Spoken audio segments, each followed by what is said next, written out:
This is how I dealt with the other woman in the marriage. He was pastor, I was first lady. This is my perspective, and this was my experience. I was 21 years old, and this is how I dealt with her. I did have conversations with her before we got married, and I did have conversations with her after we were married because he still, was pursuing her. Here is the thing, and I'm speaking from experience. We were 21 years old, and we had conversations. You got 30-year-old women out here, 40-year-old women out here physically fighting over another man, losing their lives behind another man. We had conversations. It wasn't a thing of, I don't like her, she don't like me. It was neutral because he was the factor. So when we would talk, because they already had a relationship, I guess it was rocky, they were breaking up, and then he met me, and then we had our 4-month, back and forth because he was going back and forth. And me and her had a conversation where she called me and she said, I feel like God has told me that this is my husband, and I've talked to my first lady about it. And I was telling her at the time, this is where my mind was, I feel like God is saying that he's my husband and that, we're supposed to be married because that's the way the church would teach you. God said that's your husband. God said that's your husband. I didn't love him. They actually loved each other, or they had something, because he was going back and forth, right? And so we had a conversation on the phone, like we talked. And I said, okay, well, I guess we just need to, pray and just see what God says about it. And however, we had a conversation, and that was it. And he had brought me into that space where we were all going to church together, right? And so it's like, she's your ex kind of like, but she's still here. You could tell she was pursuing him. He was pursuing her.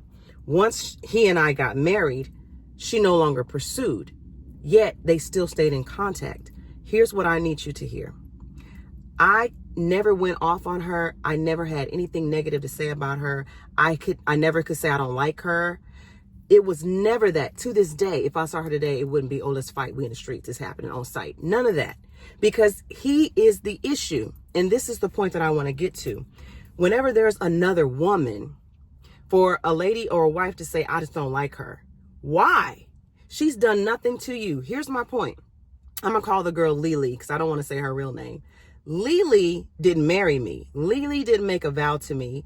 Lily didn't make promises to me. Lily didn't have my kids, and us have kids together. Lily did nothing. I cannot be mad at Lily for him pursuing her. I just can't. And maybe this is just how I'm built, but I am not built to not like somebody that I don't know. Well, she knew he was married, so why does she still answer his calls, or why does she still entertain him? Again, she owes me nothing. Well, there's a sister code. There is no sister code because he's the one that's doing it. To me, the sister code is like me and her, we talked. Even after the marriage, one time he left his phone at home, and he left it on accident. He had went to work, and she called. So I answered the phone. I'm like, hello. She's like, hey, this is Lily. I was like, hi, how are you? We had a decent conversation. She's like, I'm just calling him back.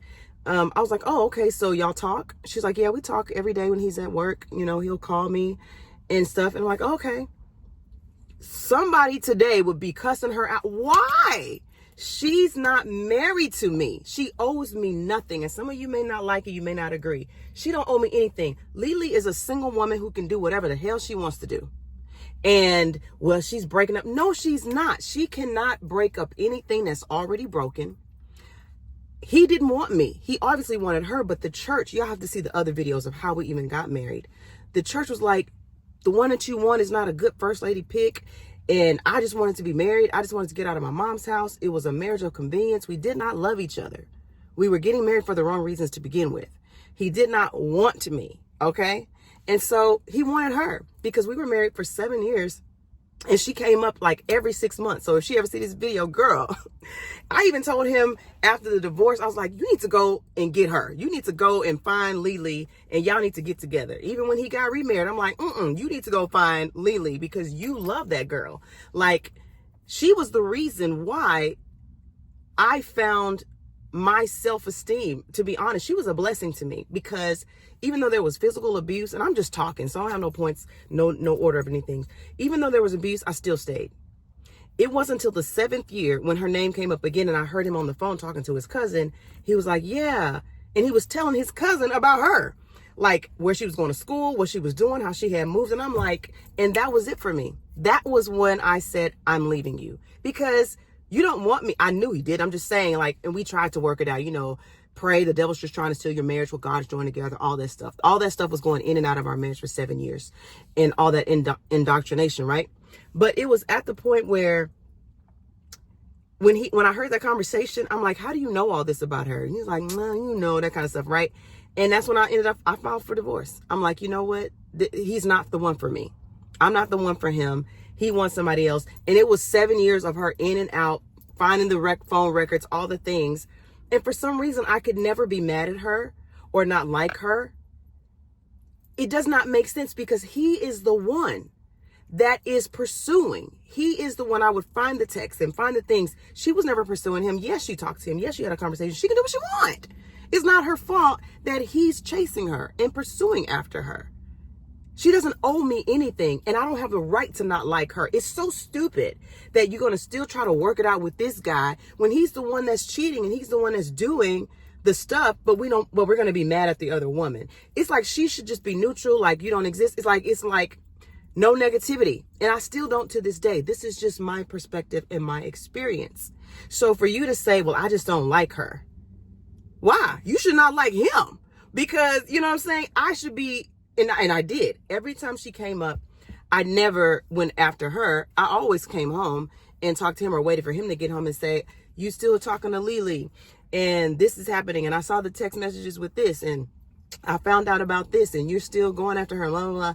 And, we have all the usual stuff, right? And then it'll die down. And then, shoot, he was just drawn to this girl. Like he loved her, whatever it was. He didn't want me.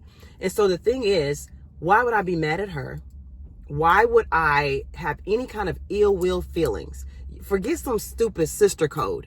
There is no sister code. Now, if there's a sister code, it could be to where we have a conversation. So what's the history? So what has it to find out? If anything, you should be getting together to find out what he's doing, right? And even if you still want him or I still want him, we at 21 allowed him to decide, right? It was all still dumb, because we ended up getting divorced anyway. And that God said you with my husband stuff was stupid too. But I'm just saying, why are we fighting and getting mad and doing all those things when we should just look at him and say, okay, what are you going to do? And then he finally made his choice. He made his decision, right? But the bottom line is the point of this video is very random. But when you have somebody that's in your relationship and you go to the person who's causing all the problems, who's doing all the things, you go to the person that you have the commitment with, the vows with, the marriage with, the baby with. That's the one. You shouldn't have any ill will feelings towards the outside person because Lily was a mirror for me. I'm telling you, she was a blessing because she showed me her continuing to come in and out of the relationship or him bringing her into it. Oh, I'm going to tell y'all something else he did too when I saw her face to face. Her coming into the relationship over and over, it helped me to finally realize my self-worth, that I deserve better than this. The fact that you keep running after this person and it kept like year after year, like making me feel small, like I'm not good enough. It must, something must be wrong with me. And I finally snapped. So one time when we were married, he knew what church she went to. He had invited his cousin to come preach. She went to that church and he invited her to our church. We were pastor and first lady, right? And I'm watching her walk around, be armor bearer, serve the pastors. She was one of those armor bearer type people. And I just watched and I was there. I didn't say one thing to her. I didn't have any ill will feelings towards her. It was all towards him. Like, how could you do that? How could you bring her here? How could you do that? Knowing that it has nothing to do with her. It's him. He's the one. She is not making him do the things that he was doing. She's not making him call her. She's not making him pursue. And here's the thing. If this woman is making him do all these things and making these choices and making these decisions, why do you want to be with somebody like that? Why would you even want to be with somebody like that? Why would I want to be with somebody who's either a coward or a wussy, you know what I'm saying? Or a little, to where a woman is making you do all these things. Why would I want to even be with somebody like that? Take them, you can have them. You know what I'm saying? The reason why we want to blame the other woman or the other man is because we are experiencing pain and we think that they're the cause of the pain. Well, if you wasn't here, then I wouldn't be experiencing this divorce or this issue in my marriage. It could have been somebody else. It could have been Kelly, Clark, whoever. It could have been, it didn't have to be Lily. It could be anybody. It was going to be somebody, because whatever issues was going on in the marriage, they were there no matter who the person was. So we want that other person to experience pain, and we want to direct our anger towards them when it's really to the person that caused it, that opened up the door, because that person wouldn't be able to call, that person wouldn't be able to come and meet them if your person, the person you're with, wasn't opening up that door and allowing that. And sometimes they lie anyway, talking about they single and they this and that and that. So that's the reason why. It's because we want somebody to pay for this pain that I'm experiencing. And that's true, but it's not the other person. It's the one that you have vows with. That's the person that's supposed to pay, so to speak, or justice, or you get your justice when you leave and you go get better. So stating that if you wasn't here, then this would not have happened. That was on the inside of your person. That was on the inside of my ex-husband, to have a heart or attention or his mind towards this person. You can't control that. You can't control what somebody wants. You can't control their desires and where they put their attention. You can't control that. All you can do is control how you respond to it, and respond to it appropriately to the person that's doing it. It's not the outside factor. They're just a manifestation. And lastly, I'll say this. A lot of women are stuck behind the other woman. And this could also apply to men too, but I'm speaking from my experience. You're stuck because of the other woman when it was him that did it. She was just a manifestation. She was just a mirror. Okay, that's how you can see it. And if you look at it that way, you'll get unstuck and start healing yourself and start healing. Why do I still want, if you still want this person, why am I pining after someone who hurt me, who betrayed me, who lied to me, who was not being faithful to me? That's your focus. That person and yourself. I don't care if there are other women. They are irrelevant. The people that you got to focus on is yourself and the person that has done these things to you.